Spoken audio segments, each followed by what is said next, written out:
Bom dia, alunos. Essa é a nossa terceira aula do módulo de UTI. Hoje nós vamos falar a respeito dos critérios de admissão do paciente na UTI e dos critérios de alta do paciente dentro da UTI. Quais seriam os critérios para que o paciente tivesse a necessidade de ser internado dentro de uma unidade de terapia intensiva? Quais seriam esses critérios?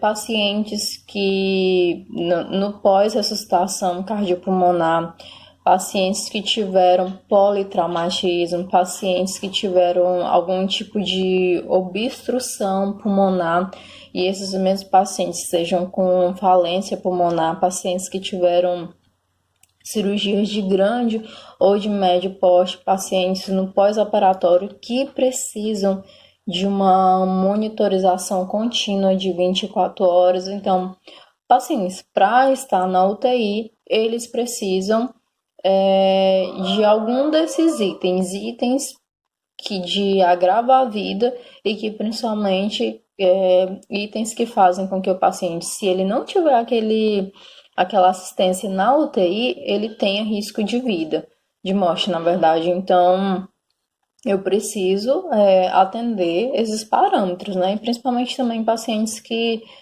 têm a necessidade de ventilação mecânica invasiva. Então, eu preciso atender esses critérios para que meu paciente tenha direito a uma vaga na UTI. Nós sabemos, principalmente no caso de hoje, a falta dos leitos de UTI no Brasil, por conta de que, como eu tinha falado nos vídeos anteriores, da ausência de financeiro mesmo para financiar uma UTI, porque a monitorização, como ela é 24 horas, é o setor que mais gasta no hospital, por conta de número de funcionários, de números de equipamentos que precisa para fazer essa monitorização adequada de qualidade com esse paciente. Então, a UTI é um dos setores, ou o setor que mais gasta em questão de número de funcionários e número também de equipamentos que precisam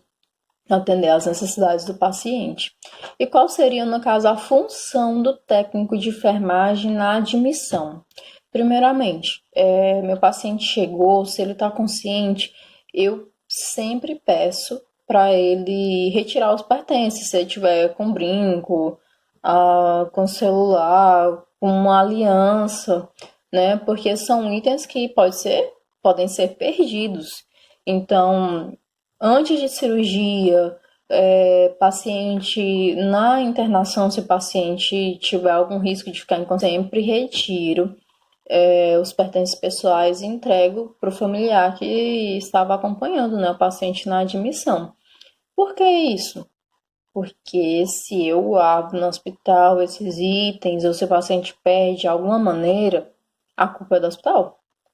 Então, eu não fico com esses itens, eu não guardo para mim, eu não guardo comigo. Eu retiro e entrego para os familiares para evitar possíveis eventualidades ruins no futuro, né? Então, essa é uma das funções do técnico. Outra função muito importante é posicionar o paciente no leito, porque geralmente se faz muitos exames, então às vezes aquele paciente acabou de chegar e você vai ter que passar uma sonda nasogástrica, então já deixa ele na posição de semi-Fowler. Então esses itens é o técnico de enfermagem que vai estar auxiliando. E qualquer tipo de na verdade, todos os sinais vitais que o paciente chegou, o técnico de enfermagem precisa verificar. Então, essas são basicamente as funções do técnico na admissão do paciente. E anotar qualquer tipo de eventualidade que tenha ocorrido nessa admissão. Falando sobre agora os critérios para alta. O que seriam os critérios para alta do paciente?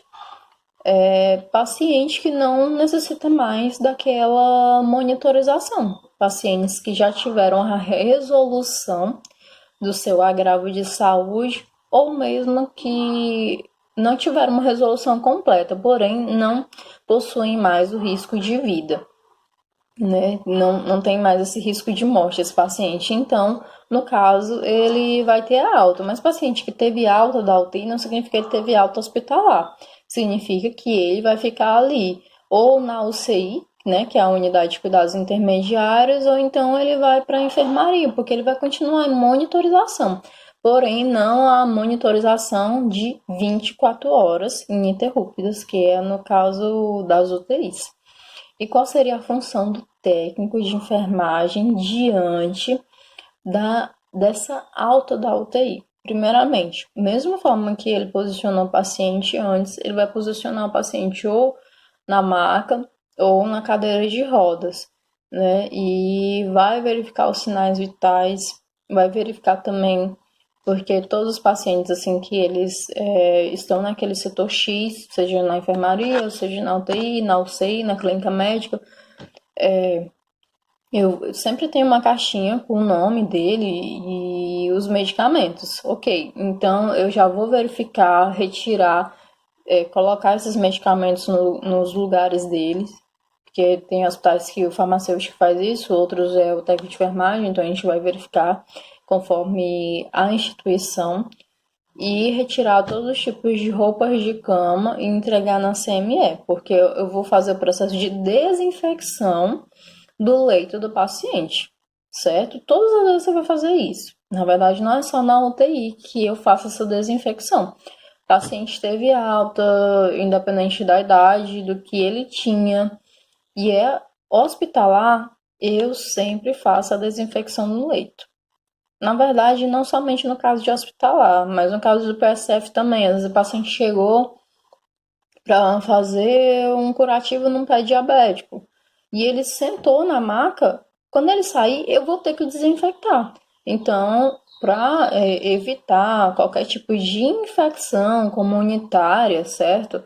Infecção cruzada, essa questão de um paciente passar de um para outro, eu preciso fazer essa desinfecção de maneira adequada, sempre que eu tenho um paciente e que ele saiu por causa de uma alta, porque terminou o curativo, terminou meu atendimento, eu faço essa desinfecção. Eu preciso sempre me lembrar disso, porque isso evita que o número de infecções aumente. Espero que vocês tenham aprendido muito nessa aula e bons estudos, alunos!